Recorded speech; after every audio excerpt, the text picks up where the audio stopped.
¿Cómo ves los primeros días, Víctor Hugo, del gobierno de Macri? Vertiginosos, ¿no?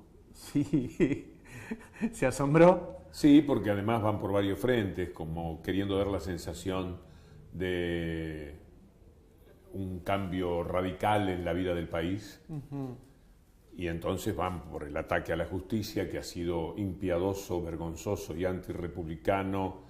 Van con los anuncios económicos, que son neoliberales y contrarios a la gente, pero que son saludados por el establishment económico y mediático.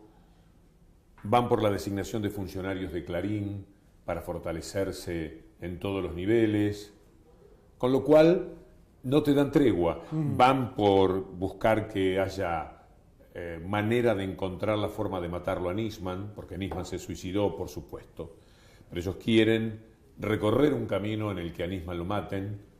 Es decir, se abocaron a muchas cosas todas juntas.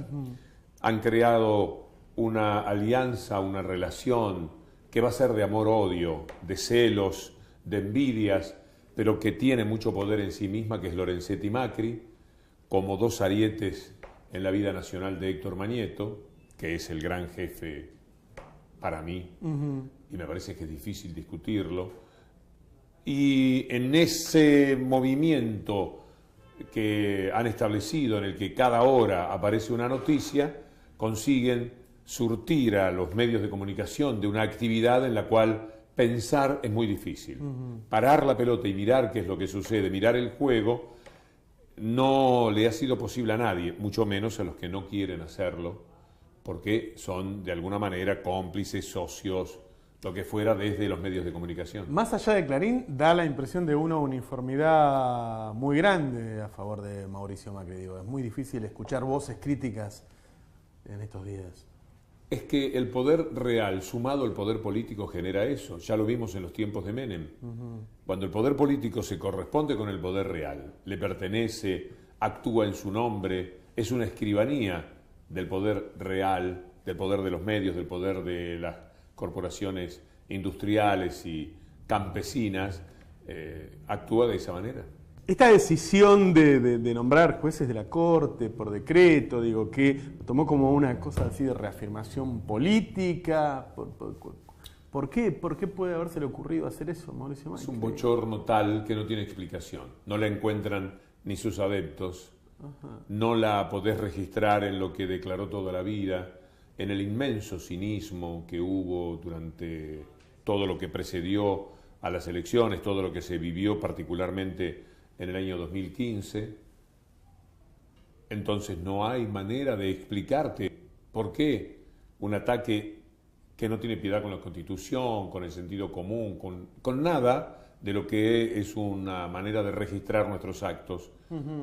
Entonces, designarlos como empleados del Poder Ejecutivo, designar directamente a una persona de Clarín y Cablevisión y La Rural y La Nación, y enemigo de la obediencia debida, enemigo de, es decir, enemigo en el sentido de que los fallos contra la obediencia debida y los indultos a él lo tuvieron en contra, que fue capaz de borrar de su página web que trabajaba para Clarín, él o sus trabajadores o quien fuera, pero indudablemente con aceptación o con orden de él, porque sabe que de esa manera no puede ser juez. Si en enero tiene que resolver la Corte el tema de la cautelar, y en febrero, marzo, abril va a tener que seguir tomando medidas que tienen que ver con las muchas causas que tiene Mañeto, con todo lo que Clarín tiene denunciado contra otros y todo lo que está denunciado contra Clarín. Entonces, la explicación de por qué lo hizo no existe. Ahora, ¿cómo lo hizo? Llevándose todo por delante, haciendo una imagen de guapesa de aquí hay que gobernar.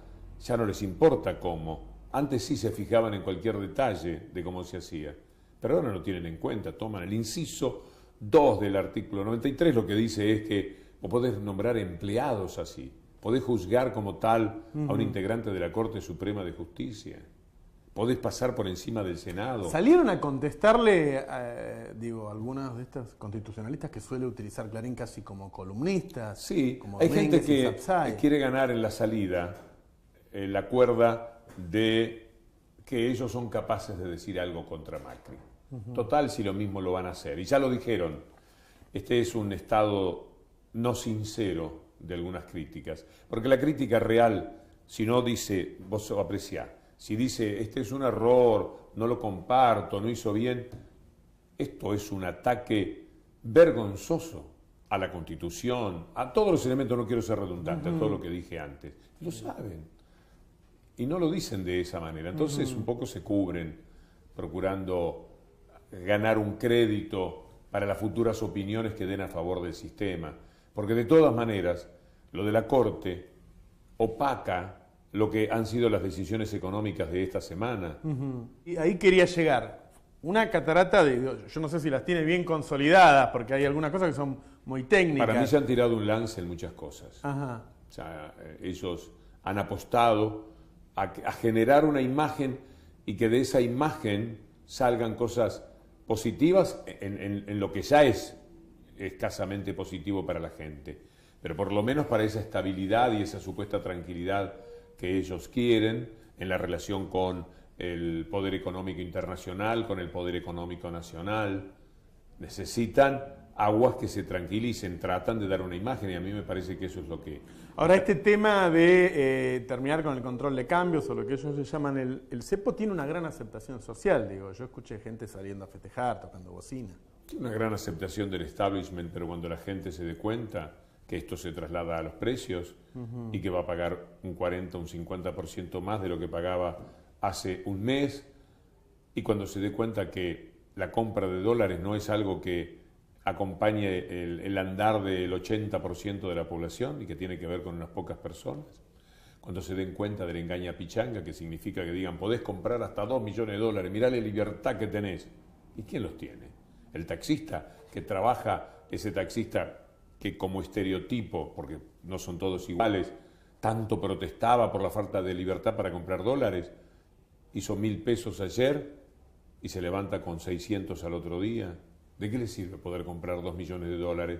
Esto le interesa a los que tienen posibilidades, a los que tienen además ahora, sin muchos controles, la chance de ir y decir, dame 2 millones de dólares. Perdón, ¿de dónde es el dinero para comprarlo? Ni siquiera te van a preguntar eso. Entonces la gente tiene una fantasía, que alguien va con una bolsa de millones de pesos y dice, los mete por la ventanilla y dice, deme 2 millones de dólares y se los dan. Es una fantasía, una locura. Esto atañe a muy pocas personas en el país. Uno de los logros que le reconocían todos al kirchnerismo era que había conseguido blanquear una buena parte de la economía. En Latinoamérica más o menos la mitad de la economía de los países es negra y la mitad es blanca, y acá lo habíamos bajado a un tercio, un poco menos. Ahora se permite nuevamente comprar sin pedirle permiso a la AFIP, es decir, sin demostrar antes que ese dinero es bien habido, que ese dinero fue ganado en blanco. ¿Por qué ir atrás con eso? No hay una razón económica para eso. Nada les importa en términos éticos ni políticos con tal de hacer lo que tienen que hacer. Y lo que tienen que hacer es muy importante para ellos. Lo que tienen que hacer es favorecer a las cerealeras, que son las que han marcado el ritmo económico del país en este tiempo, sentados sobre los dólares para que el dólar modificara su cotización. Son los Roca, que necesitan bajar el costo de los salarios. Son las fortunas muertas porque quizás no tienen actividad y que necesitan de lo financiero. Si vos sos Fortabat y tenés la suerte de que Prat Gay sea tu administrador, o lo fue hasta que empezó en el gobierno, supongo que ahora no estará cumpliendo con ese empleo. Si vos tenés quien te pueda movilizar la economía, de tener, si sos dueño de 1.000 millones de dólares, pasar a 15.000 millones de pesos, en vez de tener 10.000 millones de pesos. Vos ganaste 5.000 millones en un pase de mano de un momento para el otro. Te acostaste con 10.000 millones de pesos y te levantaste con 15.000 millones de pesos. Si sos Roca tenés una diferencia de 5.000 millones de pesos para pagar sueldos a las risas, sueldos que en dólares además valen menos que antes. En consecuencia, si vos tenés semejante influencia, si vos sos Mañeto y tenés la mayor parte de tu dinero afuera y de buenas a primeras podés ganar esto, por supuesto que vas a operar para que las cosas sean así. Ahora, ¿cómo se sostiene en el tiempo? Y va a tener que ir dentro de 2 años a una elección, si aparentemente todas las medidas van para la misma parte de la sociedad y en contra del otro. Digo, alguien debe estar haciendo política y pensando, bueno, ¿cómo nos va a ir en la próxima elección? Van a tomar mucho préstamo, seguramente. Van a hacer valer esos préstamos para mantener ciertos equilibrios. A la larga serán para pagar la deuda. Y a la corta también, en principio, porque buena parte del dinero será para pagarle a los fondos buitres. Fondos buitres que a lo mejor son un poco más tolerantes porque saben que ahora pueden entrar en otro tipo de negocios. Y que esos negocios serán atendidos por otro tipo de gobierno que no tiene un criterio de soberanía ni de representación de los intereses de la gente como asumió el gobierno anterior.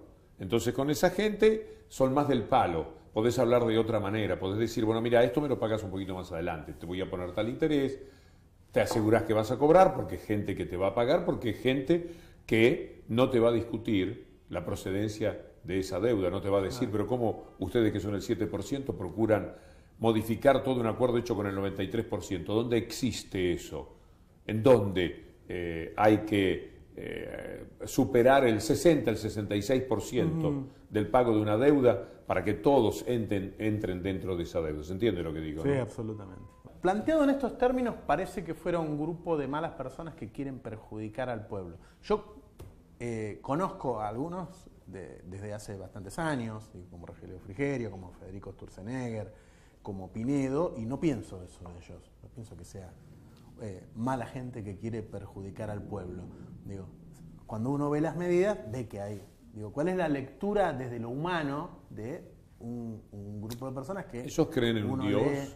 en un Dios diferente al de otra gente? Es decir, es un católico que se lleva por delante a Buda y a otras religiones. La religión de ellas es el mercado, es lo neoliberal, es la amplia libertad para los negocios, que es el mundo donde se desenvuelven, cuestión de filosofía de vida, y no se pueden parar a mirar a la gente salvo para una atención, una limosna, una pequeña oportunidad, un gesto generoso con el que además se sienten bien. El tema acá son las políticas públicas, y las políticas públicas ellos las instrumentan de acuerdo a una manera de pensar que, por otra parte, no hay nada para descubrir. Yo tengo un libro que se llama Un grito en el desierto. Yo desafío a cualquier persona que abra el libro en cualquier página, la 60, la 80, la 90, la 100, la 204, sí, y se va a encontrar con estos mismos criterios. ¿Por qué? Porque nos entrenamos con el neoliberalismo en los años 90, supimos exactamente qué es lo que hace. Tampoco eran malos, no son personas que andan causando un daño intencionadamente, claro, pero lo causan, y ellos se dan cuenta. Y como no toman de ninguna manera nota de esto y no les importa, que son buenas personas, son caballerescos, son amables, son gente de bien, tienen un buen discurso, son presentables, pero para mí están muy en la vereda de enfrente de lo que son los deseos, la necesidad, las urgencias de la gente. Digo, trasladándolo a gobiernos conservadores, hay en los Estados Unidos, hay en Inglaterra, hay en Francia. Digo, nosotros quizás no estemos acostumbrados aquí, pero coexisten y cambian cada 4 u 8 años y se alternan. Aquí nos da un vértigo todo este cambio. Digo, no sé si será porque no estamos acostumbrados. Es posible que nos habíamos hecho a la idea de que se iba a discutir el mundo y el país dentro de los parámetros que se habían creado en los últimos 10 o 12 años o 15 años en América Latina. Creíamos en esos parámetros, un Estado fuerte, un Estado que se ocupa de los más vulnerables, de los más débiles, un Estado que toca intereses para transferir recursos de los que más tienen a los que menos tienen, que afecta naturalmente esos intereses que tienen tanto que ver con lo mediático, etcétera. Nos habíamos acostumbrado a discutir dentro de esto, a discutir cuánto de lo que se importa está bien trabar, cuánto de lo que se exporta está bien sacar, cuánto de dólar se puede tener para hacer un equilibrio con las reservas, cómo mantener el empleo, angustia por mantener el empleo, gran responsabilidad en ese sentido. El día que cayó hace un año, creo que se tocó el 7,5 después de haber estado en el 6 y pico durante mucho tiempo, fue una especie de catástrofe. Yo ese mismo día hice críticas o advertencias o lo que pude hacer dentro de mis modestas posibilidades, pero después bajó al 6 y ahora está en el 5,4. Un esfuerzo obstinado del Ministerio de Trabajo, del tipo de informes, de generar empleo, aún en las circunstancias en las que el mundo lo pierde. Entonces nos acostumbramos a discutir este mundo, estas posibilidades. Teníamos que discutir adentro de este mundo, que por supuesto era perfectible y había muchas cosas que se podían hacer mejor, y teníamos que discutir con ese otro mundo, que siendo más pequeño tiene mucho más poder, que es lo que llamamos lo establecido. De pronto ahora estamos discutiendo otra vez una cosa completamente distinta, y esta es la perplejidad que tenemos y este es el vértigo que estamos viviendo. Esta fue la primera parte del reportaje con Víctor Hugo Morales. Lo tengo a Mariano acá diciéndome récord. Muchísima gente viendo economía, política, muchísima gente comentándolo en las redes. En este momento, tendencia en Argentina es ese hashtag Navarro en C5N. ¿Ven? Navarro en C5N. Primera tendencia en Twitter en Argentina. Ahora, esto ha pasado muchas veces acá. Vamos a ver a nivel global, ¿sí? A nivel global, Navarro en C5N está segundo. En todo el mundo, en Twitter, estamos segundos. Esto se logra cuando vos querés censurar a un periodista, ¿sí? No podés hacer lo que querés. No se puede hacer lo que uno quiere. La gente busca el lugar a donde informarse. ¿Sí? Lo que se genera con esto es que más gente te vea, que más gente hable y que haya tanta gente en Twitter en este momento hablando de este programa que le gane a la gente que hay, por ejemplo, en China, donde hay 1.500 millones de personas. ¿Me entendés? Eso está pasando. Vamos a seguir, vamos a mostrar este reportaje que es excelente por lo que dice Víctor Hugo, ¿no? En esta segunda parte, en donde se mete en las cuestiones políticas, en estas decisiones que los editorialistas de los diarios lo toman como si fueran detalles y en donde se están haciendo cosas que no sucedieron desde la vuelta a la democracia en 1983. Vamos a verlo, Víctor Hugo. ¿Qué pasa con eso? Digo, hay una parte de la sociedad que tiene fuertes diferencias con la otra, que muchas veces se expresa más por ahí en redes sociales o en los medios de comunicación. Dicen que se discute en la familia, me parece que eso ya no es para tanto, pero existen fuertes diferencias. El gobierno de Mauricio Macri, cuando estaba en campaña, decía que venía a terminar con todo eso, abrir el diálogo, a buscar los consensos, y da la impresión de que se tensó aún más. De hecho, está habiendo marchas ya en contra del gobierno, a la que acude mucha gente. Digo, ¿qué pasa con esas tensiones que se generan en la sociedad luego de este vértigo, luego de este cambio tan fuerte? Me parece que cada vez van a tocar más intereses de la gente y la gente se va a dar cuenta.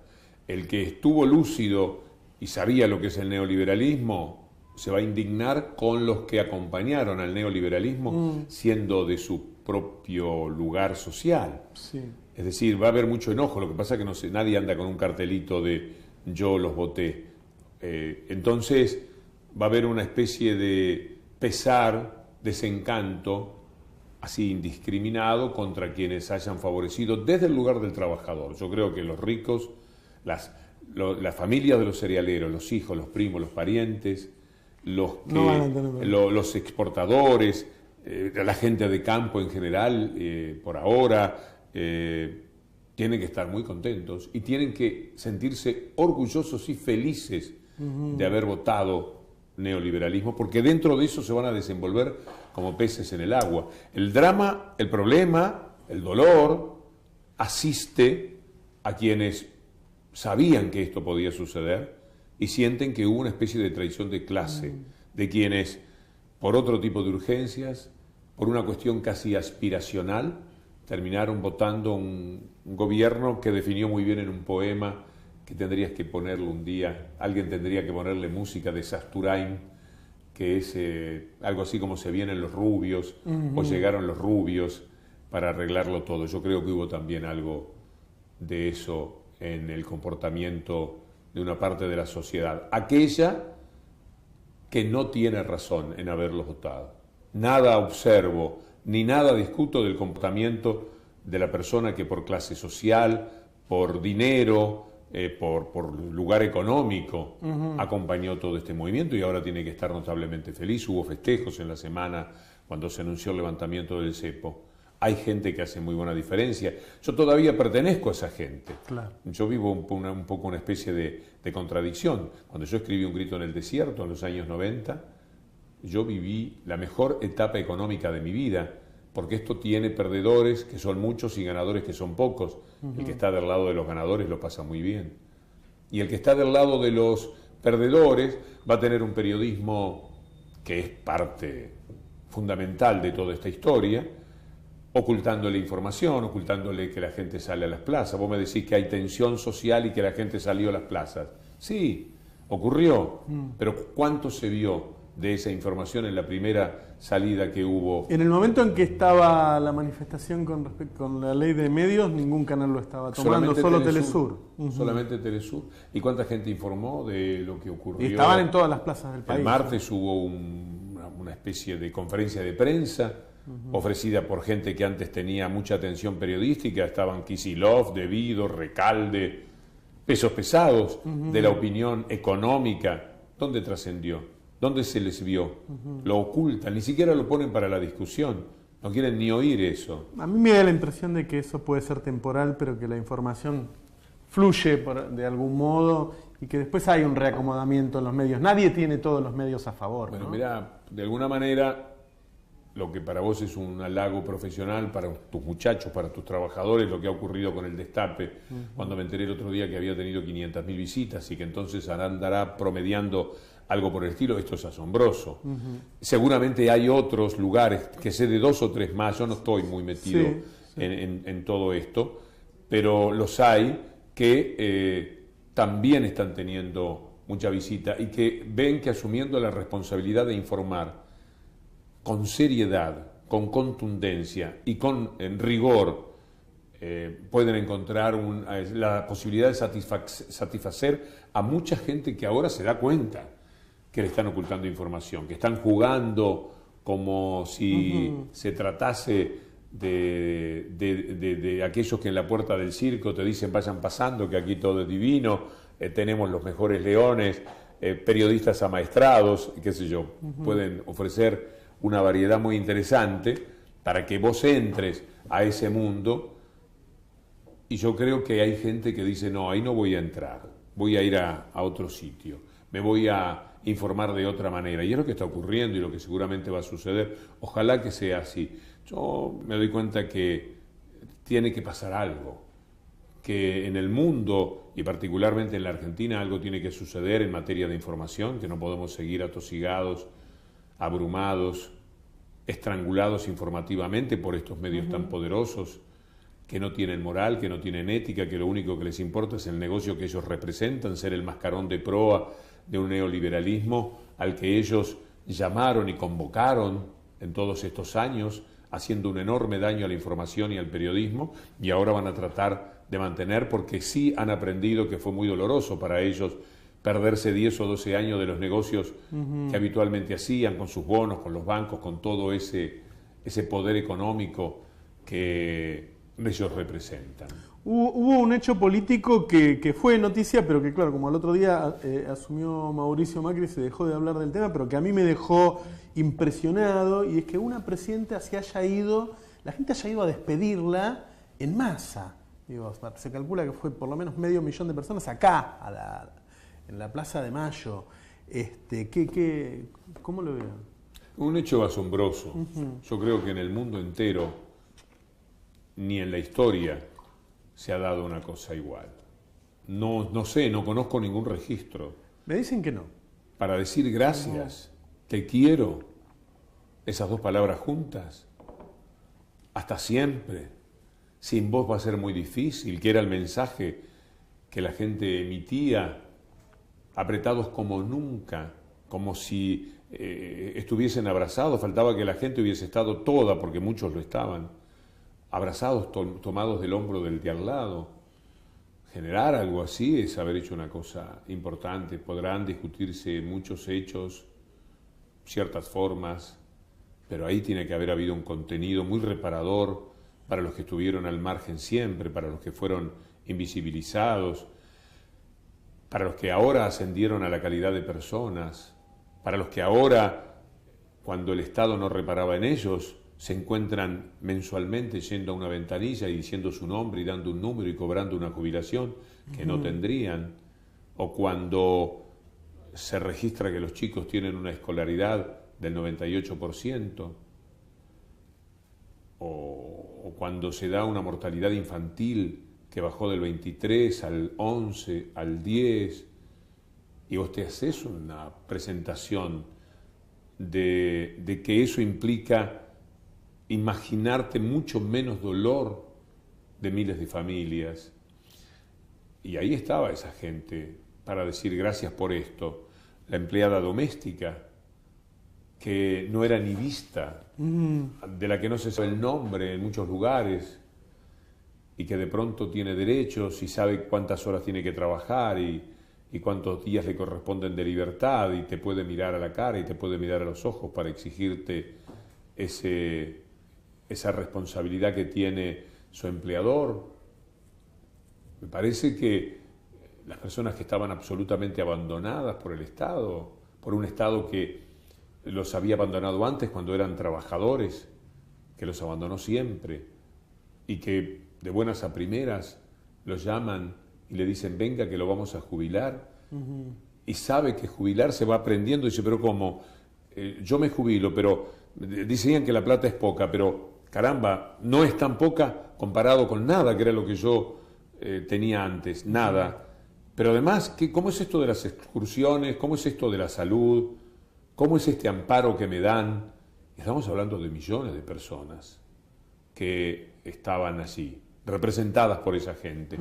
Así que, gracias, te amo, te quiero, hasta siempre, no nos olvides, te esperamos, que era un poco el himno que tenía toda esa gente en la plaza. Parece procedente y muy respetable, muy digno de no haberle puesto la jura de los ministros de la ciudad de Buenos Aires, como hizo TN, interrumpiendo ese discurso, esa manifestación de alegría y de gratitud, para poner a Larreta diciéndole a sus ministros juráis, ministro de la ciudad de Buenos Aires, un municipio, frente a un hecho grande, importante, para algunos glorioso, de lo que se recogía en todo el país, y el comportamiento de los medios internacionales, omitiendo, lo viste en CNN, se vio en O Globo, se vio en las cadenas españolas que han estigmatizado a los gobiernos progresistas de América Latina. Bueno, todo eso marca también las dificultades que va a tener este gobierno cuando la gente vaya haciendo memoria de cada derecho que pierde, cuando llegue el momento en que, como el aumento va a ser tan poquito, ¿cómo es esto? Bueno, que la coparticipación ahora es menor, que está herida, que las provincias van a recibir menos dinero, pero ¿cómo es esto? Y eso se va a traducir en imposibilidades que ya conocemos de antes. He leído mucho de la historia de la coparticipación recientemente por un trabajo de una colega que se llama Julia Estrada, que le digo, mira, mis nociones son modestas cuando quiero profundizar en el tema. Y me hizo algo que ojalá pueda publicar, porque me pareció un trabajo estremecedor de información. Y leyendo todo esto, me doy cuenta por qué muchas provincias levantaron cabeza y por qué hay algunas provincias que están enojadas. El límite es esa plaza. El límite es aquellos derechos que la gente se acostumbró a tener, aquello de empoderarse de los derechos, está en la gente, es un registro, aún de quienes se puedan haber traicionado votando neoliberalismo, está en la gente.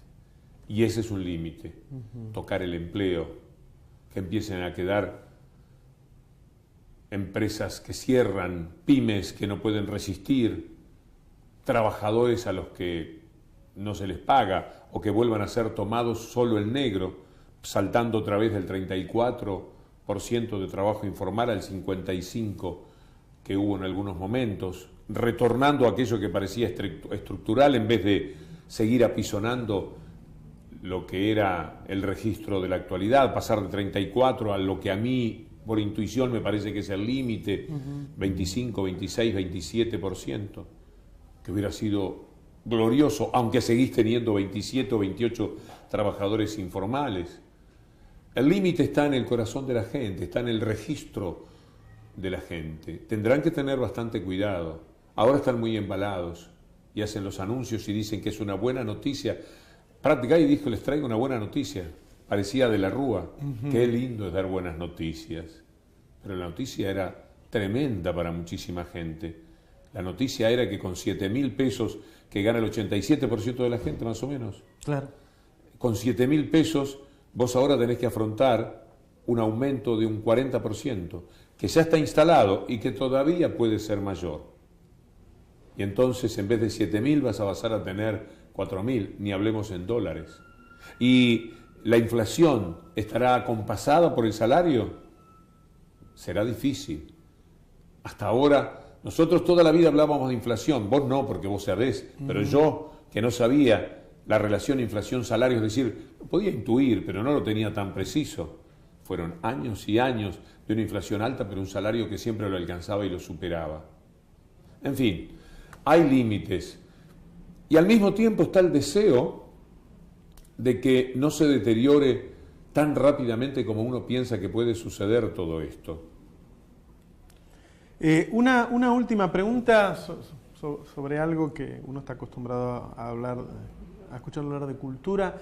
A mí cuando fui al Centro Cultural Néstor Kirchner, es un lugar fabuloso, ¿no? De lo más lindo que uno ha visto en el mundo. Sí, yo he sido un habitué. Bueno, y a donde, además, uno puede ir ahí de traje, como salió de trabajar, y al lado puede haber un obrero viendo ese espectáculo maravilloso en un lugar de excelencia, gratis. A mí cuando fui 2 veces, me dio la impresión de que era un símbolo de lo que había pasado en la década. De esa igualdad de oportunidades, de ese ocupar espacios que antes no se ocupaban, que se temía decir ese no es el lugar, no es para mí. Bueno, ya hubo un anuncio que va a dejar de ser gratuito. Y yo pensaba en cuando los españoles destruían lo que habían hecho en los incas, ¿no? Le rompían la parte de su cultura, le rompían los símbolos de lo que era, por citar a uno de los pueblos.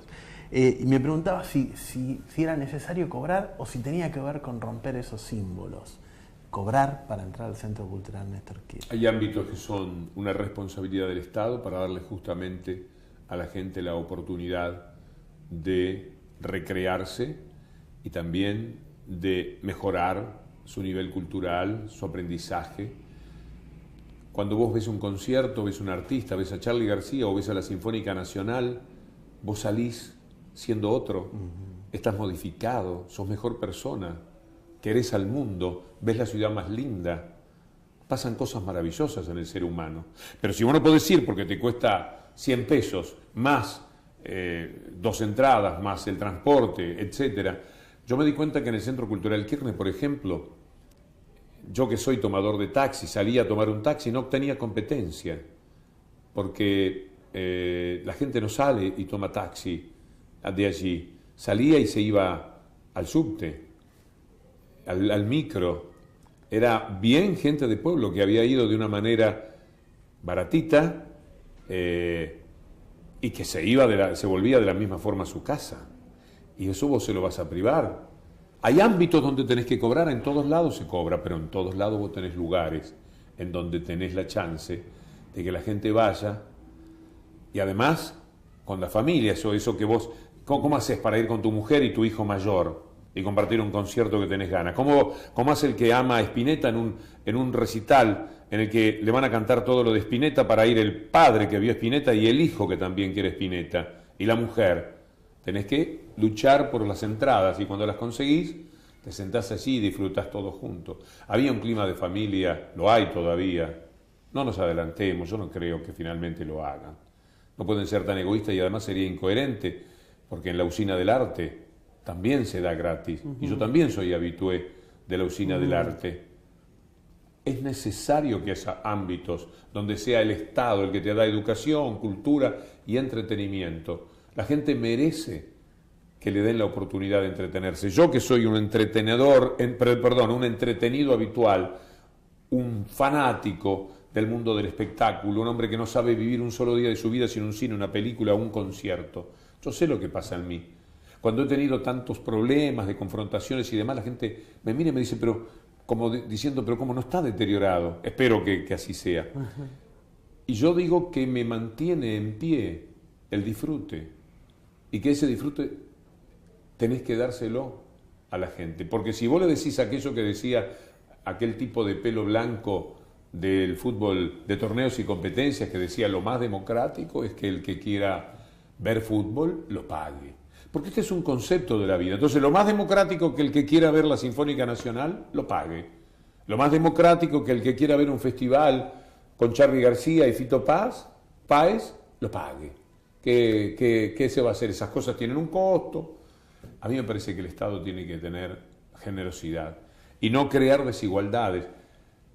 El límite, me preguntás vos, el límite es ver si estarán todas las computadoras para los que entren a primer año ahora. No sea cosa que empecemos a tener a los chicos de primero mirando a los de segundo, tercero y cuarto con computadora y ellos no.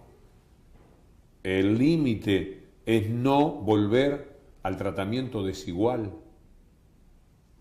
Este intento de igualación, que no es solo de la Argentina, que se ha dado en América Latina en todo este tiempo, y lo más maravilloso, si hemos sido una vergüenza históricamente, si llevamos 2 siglos en los cuales la América Latina es el infierno de la desigualdad, el sitio más desigual del mundo, ni África es más pobre, pero no es tan desigual como es América Latina, con todas las riquezas que tiene América Latina. Muchas gracias, Víctor. A vos. Qué enorme periodista que es Víctor Hugo Morales, qué coherencia, qué lenguaje, qué convicciones. Chapó, un maestro, Víctor Hugo Morales. Hoy te mostramos... Y dice, este es un error, no lo comparto, no hizo bien. Esto es un ataque vergonzoso a la Constitución, a todos los elementos, no quiero ser redundante, a todo lo que dije antes. Lo saben. Y no lo dicen de esa manera. Entonces un poco se cubren, procurando ganar un crédito para las futuras opiniones que den a favor del sistema.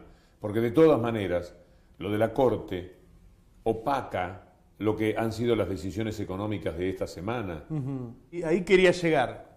Una catarata yo no sé si las tiene bien consolidadas, porque hay algunas cosas que son muy técnicas. Para mí se han tirado un lance en muchas cosas. Ajá. O sea, ellos han apostado a generar una imagen y que de esa imagen salgan cosas positivas en lo que ya es escasamente positivo para la gente.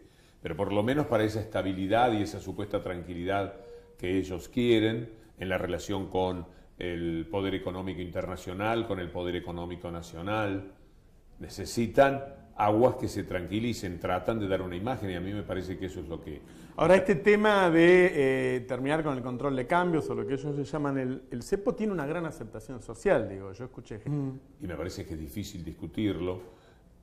Y en ese movimiento que han establecido, en el que cada hora aparece una noticia, consiguen surtir a los medios de comunicación de una actividad en la cual pensar es muy difícil. Parar la pelota y mirar qué es lo que sucede, mirar el juego, no le ha sido posible a nadie, mucho menos a los que no quieren hacerlo, porque son de alguna manera cómplices, socios, lo que fuera desde los medios de comunicación. Más allá de Clarín, da la impresión de una uniformidad muy grande a favor de Mauricio Macri. Digo, es muy difícil escuchar voces críticas en estos días. Es que el poder real sumado al poder político genera eso. Ya lo vimos en los tiempos de Menem. Cuando el poder político se corresponde con el poder real, le pertenece, actúa en su nombre, es una escribanía del poder real, del poder de los medios, del poder de las corporaciones industriales y campesinas, actúa de esa manera. Esta decisión de nombrar jueces de la Corte por decreto, digo, que tomó como una cosa así de reafirmación política. ¿Por qué? ¿Por qué puede habérsele ocurrido hacer eso, Mauricio Macri? Es un bochorno tal que no tiene explicación. No la encuentran ni sus adeptos. No la podés registrar en lo que declaró toda la vida, en el inmenso cinismo que hubo durante todo lo que precedió a las elecciones, todo lo que se vivió particularmente en el año 2015. Entonces no hay manera de explicarte por qué un ataque que no tiene piedad con la Constitución, con el sentido común, con nada de lo que es una manera de registrar nuestros actos. Entonces, designarlos como empleados del Poder Ejecutivo, designar directamente a una persona de Clarín y Cablevisión y La Rural y La Nación, y enemigo de la obediencia debida, enemigo de, es decir, enemigo en el sentido de que los fallos contra la obediencia debida y los indultos a él lo tuvieron en contra, que fue capaz de borrar de su página web que trabajaba para Clarín, él o sus trabajadores o quien fuera, pero indudablemente con aceptación o con orden de él, porque sabe que de esa manera no puede ser. ¿Cómo ve los primeros días, Víctor Hugo, del gobierno de Macri? Vertiginosos, ¿no? Sí. ¿Se asombró? Sí, porque además van por varios frentes, como queriendo dar la sensación de un cambio radical en la vida del país. Y entonces van por el ataque a la justicia, que ha sido impiadoso, vergonzoso y antirrepublicano. Van con los anuncios económicos, que son neoliberales y contrarios a la gente, pero que son saludados por el establishment económico y mediático. Van por la designación de funcionarios de Clarín para fortalecerse en todos los niveles, con lo cual no te dan tregua. Van por buscar que haya manera de encontrar la forma de matarlo a Nisman, porque Nisman se suicidó, por supuesto, pero ellos quieren recorrer un camino en el que a Nisman lo maten. Es decir, se abocaron a muchas cosas todas juntas.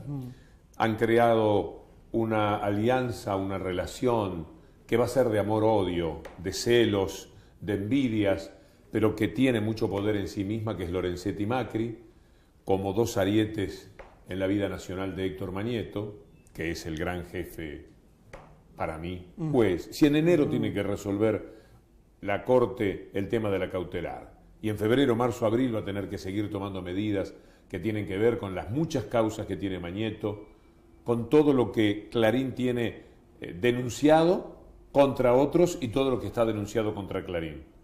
Entonces, la explicación de por qué lo hizo no existe. Ahora, ¿cómo lo hizo? Llevándose todo por delante, haciendo una imagen de guapesa de aquí hay que gobernar. Ya no les importa cómo. Antes sí se fijaban en cualquier detalle de cómo se hacía, pero ahora no lo tienen en cuenta. Toman el inciso 2 del artículo 93, lo que dice es que vos podés nombrar empleados así, podés juzgar como tal a un integrante de la Corte Suprema de Justicia, podés pasar por encima del Senado. Salieron a contestarle, algunos de estos constitucionalistas que suele utilizar Clarín casi como columnistas. Sí, como hay gente Domínguez y que Sapsay. quiere ganar en la salida la cuerda de que ellos son capaces de decir algo contra Macri. Total, si lo mismo lo van a hacer. Y ya lo dijeron, este es un estado no sincero de algunas críticas. Porque la crítica real, si no dice, vos apreciá,